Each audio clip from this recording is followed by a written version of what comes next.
got bad news for you. You are probably punching wrong. And I don't mean that you are missing the target or dropping your guard. I mean that you are probably moving your fist in the wrong way, missing a ton of power, and risking breaking fingers in the process. But it's likely not your fault, because depending on who you ask, your coach, your sensei, old school boxers, modern biomechanics experts, or your best friend's cousin's older brother who was once in a fight for some reason, you'll hear them swear that their way is the right way. But are they correct? I'm Sifu Phil, martial artist, Amazon best-selling author of Self-Defense Made Simple and Mental Combat.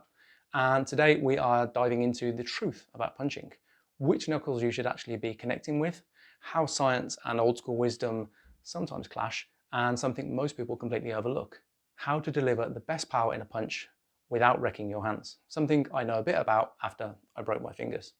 So let's get into it.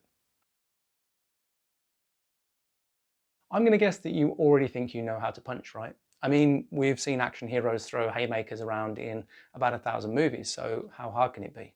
Or maybe your sensei or Sifu showed you something on day one and you've just been rolling with it ever since. Now, sure, at its most basic level, a punch is curling your fingers into a fist and flinging your knuckles at someone, ideally making them rethink their life choices. But there's more to it than just throwing your arm around and hoping for the best. A real punch, especially in a street or self-defense environment, must come from the whole body. Start with your feet in a balanced stance, one slightly ahead of the other, and when you throw the fist, rotate the hips and the shoulders. Don't just flick your arm out. That way your whole body weight drives the strike. Your fist should travel in a straight line with knuckles, wrist and forearm neatly aligned so the force transfers cleanly, ideally aiming for a couple of inches behind the target in front of you. Meanwhile, keep the other hand up where it belongs, guarding your face, and remember to breathe out as you strike. And just in case, never ever tuck your thumb inside your fist, unless you're desperate to meet the nice folks at your local X-ray department. Okay, let's get into the big question. Which knuckles? Traditionally, martial artists are taught to land with the first two knuckles, the index finger and the middle finger joints. The idea is simple. These knuckles line up with the radius and ulnar bones of your forearm, so the force travels straight through your arm instead of twisting your wrist. But in many boxing gyms, you'll hear something different. Some fighters are told to hit with the middle two knuckles, and then there's some old school bare knuckle boxing advice types who recommend spreading the impact across three knuckles or more to reduce the chances of cuts or fractures. So who's right? A few biomechanical studies have actually looked into this specifically. One study published in the Journal of Sports Science and Medicine found that when trained fighters struck a bag with force sensors, punches that landed primarily on the index and middle knuckles tended to transmit force more directly through the arm.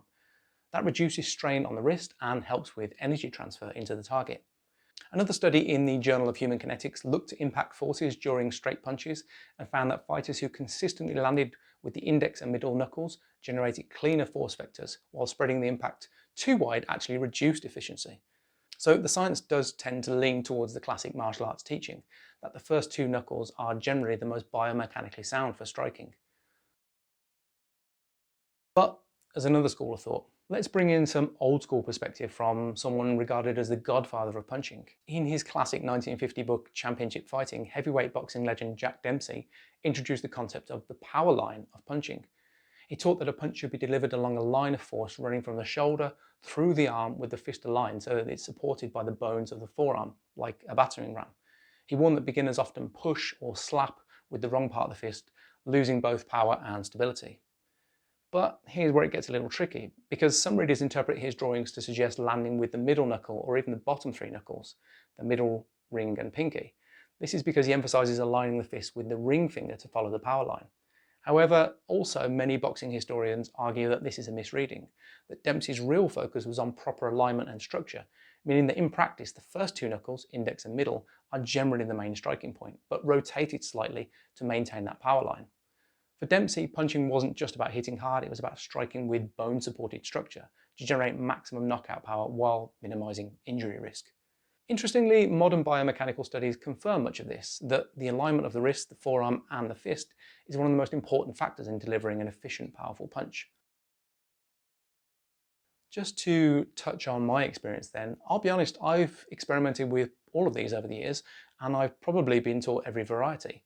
And I can tell you from my personal experience that landing a punch badly comes with a real price. A few years ago, I suffered a boxer's fracture in my pinky metacarpal, that's the long bone that runs into your little finger. And it happened during bare knuckle practice, and trust me, you don't want that. It sidelined my training for weeks, and even after healing, the hand never quite feels the same.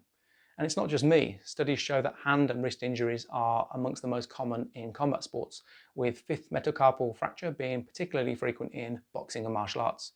One review in the British Journal of Sports Medicine found that hand fractures make up roughly 15 to 20% of injuries in striking sports, highlighting just how easy it is to wreck your hand if alignment is off. That's why I personally avoid striking with the ring and pinky knuckles when it comes to power punching. Sure, they have their place at certain angles or in specific martial arts techniques, but when you're really driving through with force, I tend to stick to the first two knuckles. They're safer, more structurally sound, and still let you hit hard. But power isn't just about the knuckles. Here's something important to remember. The knuckles alone don't decide how powerful your strike is. Power comes from alignment and body mechanics. If your hips, shoulders and core aren't transferring force into the strike, it won't matter which knuckle you land with. You're leaving power on the table. Biomechanics research backs this up too. Studies on punching force show that rotational velocity of the hips and trunk contribute as much, if not more, than arm extension. In other words, your punch doesn't actually start in your fist, it actually starts in your feet. What's the key takeaway here? The best knuckles and fist orientation depend a little on the context and the target. In closed boxing, you've got padding and wrist support. Many boxers naturally end up landing across the middle two knuckles, and that's usually fine. For bare knuckle or traditional martial artists, you generally want to stay on those first two knuckles. That's your strongest, safest alignment. And let's not forget target-specific strikes. A vertical fist is often ideal for body shots or soft tissue targets like the ribs or solar plexus. It allows for quicker, straighter strikes with less rotational torque. A horizontal fist, a flat fist on the other hand, is better suited for head strikes or harder targets as the rotation can generate more impact. Conditioning strikes is something else to consider. Things like knuckle push-ups or makiwara training in karate are designed to strengthen the first two knuckles, giving them durability for safe striking. The point is, don't get stuck in one mindset.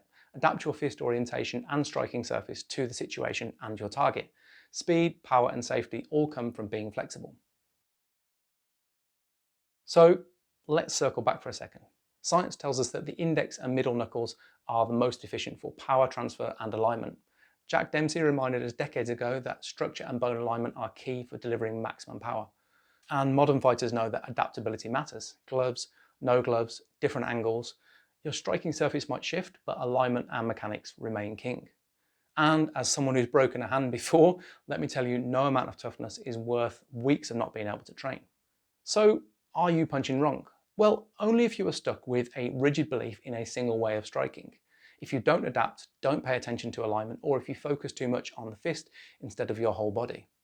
Here's the truth. If you're mindful of body mechanics, hip and shoulder rotation, and proper knuckle alignment, you're already ahead of most people in the gym. Remember, power is useless without control. The strongest punch in the world won't win a fight if it also wrecks your own hand. Train smart, respect both the science and old school wisdom, and keep experimenting to find what works best for you.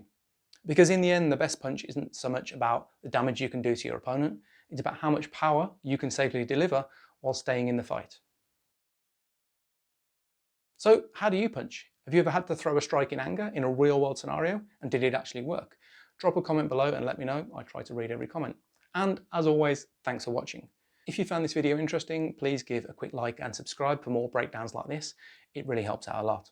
And if you are curious about improving your own self-defense or martial arts skills, check out the links to my books below.